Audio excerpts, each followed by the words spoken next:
Channel 5 and My5.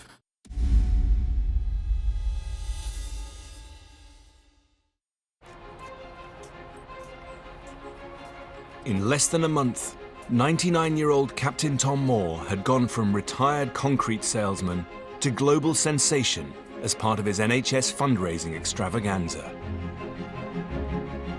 Thank you very much, all of you throughout the world are giving so much money to this fund. He raised 39 million quid. It was unheard of. It was a phenomenon, and we all wanted to buy into it.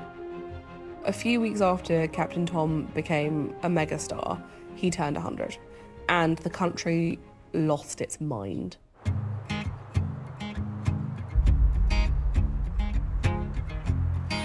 Nothing better to put a smile on our face than a birthday, and this is a very, very special birthday. Happy birthday to you. Happy birthday to you. Happy birthday, dear Captain Tom's daddy granddad. Happy birthday to you. Yay! Thank you. He turns 100 and the whole nation celebrated his birthday alongside him. I know you must be absolutely exhausted, Tom. No, I'm not. I am. You are. Remember, I'm a Yorkshireman. You don't get exhausted by things like that. The whole thing was really inspiring. He was the most straightforward, generous, kind fellow.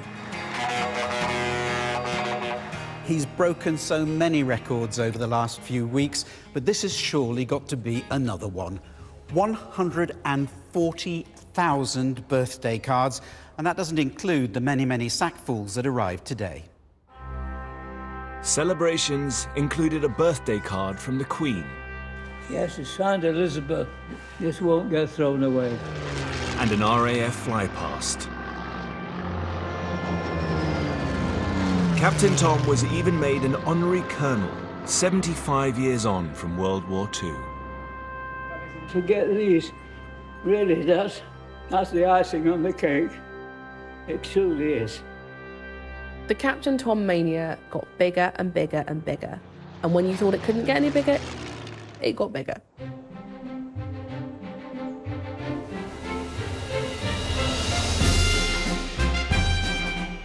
He was knighted by the Queen in one of the only public appearances she made during that period of time. To receive the honour of knighthood for Thomas Moore. I still smile when I see the pictures of him being knighted at Windsor Castle in a special ceremony. It's an amazing number amount of money. Can you imagine it? You would never have thought that was gonna happen. What, 6 weeks ago? What was the chance of me being a Sir Zippo? Captain Tom's knighthood capped off an incredible few months in which he fundraised £38.9 million, all for NHS charities together. Following his remarkable achievement, the fundraising page closed. That walk was the biggest individual amount of money that any solo walk has ever raised. And that was all because of this quiet, courageous, elderly man. Every penny that was raised by Captain Tom on his walk has gone to support the NHS and are not part of the inquiry into the Captain Tom Foundation. The funding has gone through the length and the breadth of the UK and makes a huge difference. Thousands of projects to support the mental health of the workforce, electronic equipment, community projects, support for thousands of volunteer first responders to work with the emergency services. Those funds still continue to make a huge difference. At this point, he had sort of solidified himself into a national treasure. It really felt he could do no wrong. But the months afterwards, things started to slip. Almost 40 million raised from this old guy walking in circles. Beautiful, lovely, wonderful. And then it was destroyed.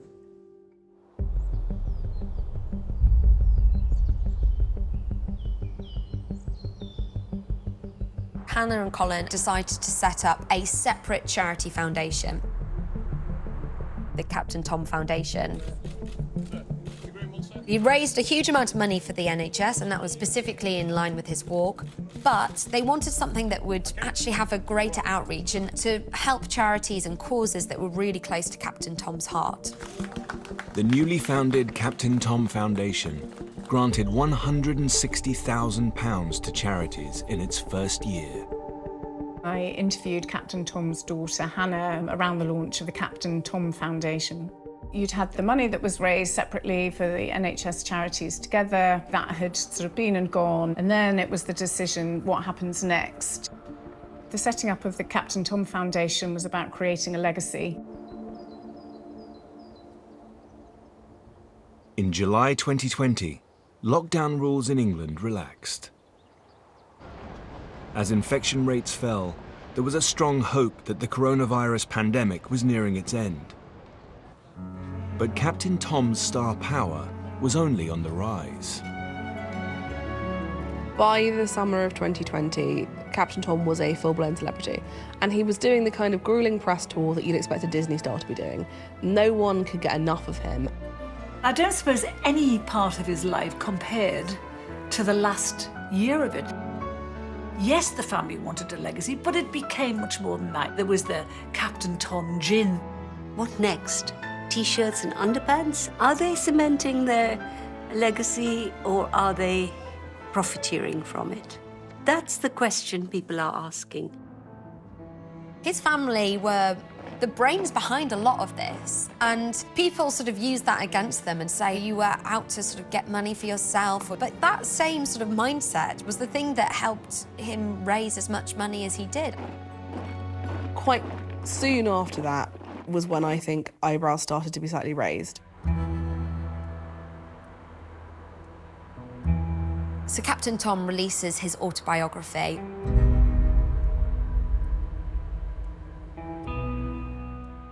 The book's title came from his favourite catchphrase, "Tomorrow will be a good day." And it detailed his really colourful 100-year life. 5 months after he became a national hero, Captain Tom's autobiography hit the shelves. So Tom's book is released and it's instantly a bestseller. Everyone goes out and buys the book. It goes straight to #1. More cash rolls in. And the indication is that the cash was going to go to the Legacy Foundation.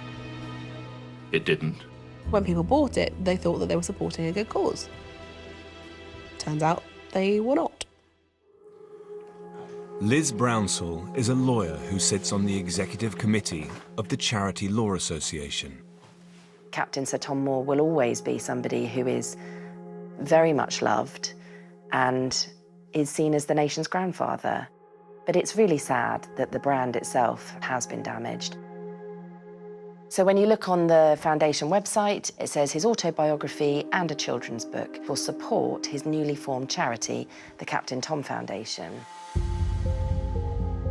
And then similarly, in the prologue to the autobiography, he says, astonishingly at my age, with the offer to write this memoir, I've also been given the chance to raise even more money for the charitable foundation now established in my name. And so that's the problem.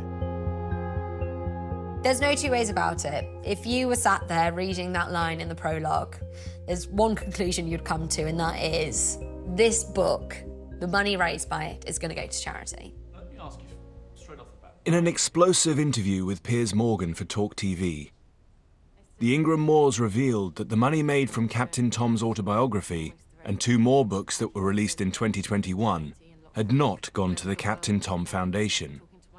Instead, the revenue had gone to their private business, Club Nook. And what percentage of the Club Nook money was from those books? 95% of it. So the vast majority? Yeah.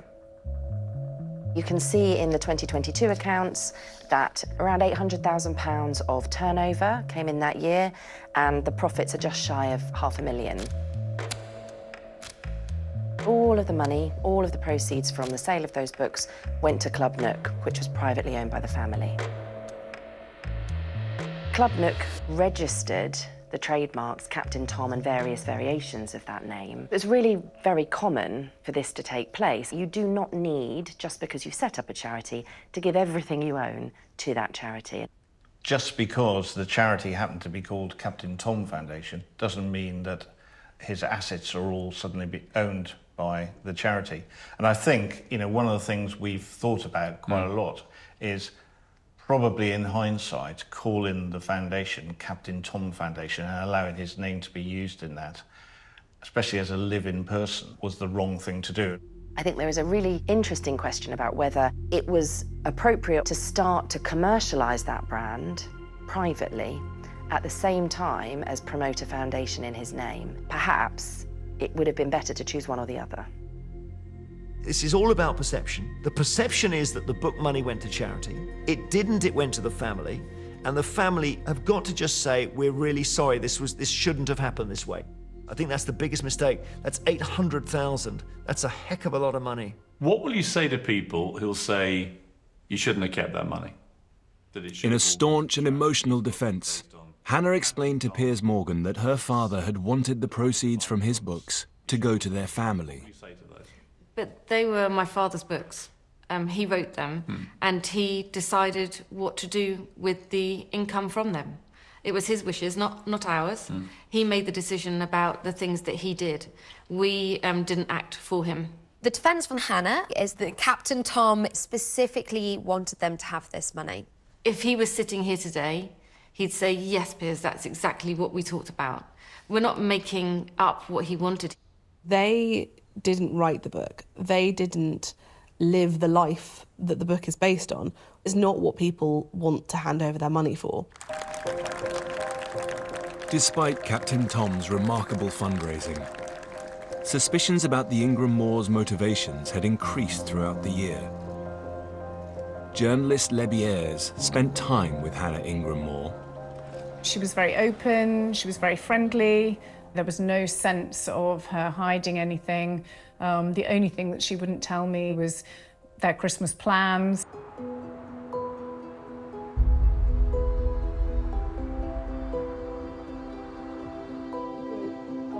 The things left on Captain Tom's bucket list were to meet the West Indies cricket team and to go to Barbados. So very generously, the Bayesian Tourist Board said, we would love to host you in Barbados. And British Airways said, we'd love to give you guys flights. Captain Tom had all been about selflessness, working for other people, raising money for other people, and then all of a sudden you've got a luxury holiday in Barbados for the family, and he's going along and it didn't feel right. It just really didn't feel right.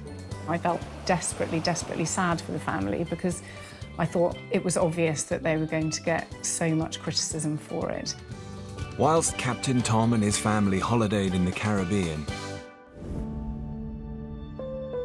parts of the UK were plunged back into lockdown. It is with a very heavy heart, I must tell you, we cannot continue with Christmas as planned. This wasn't any lockdown. This was the lockdown that cancelled Christmas. It was miserable, and the fact that the person who was a figurehead for hope through COVID had got on a plane and gone to Barbados did not sit well with a lot of people. It was the trip of a lifetime, but what happened afterwards was just really, really, really sad.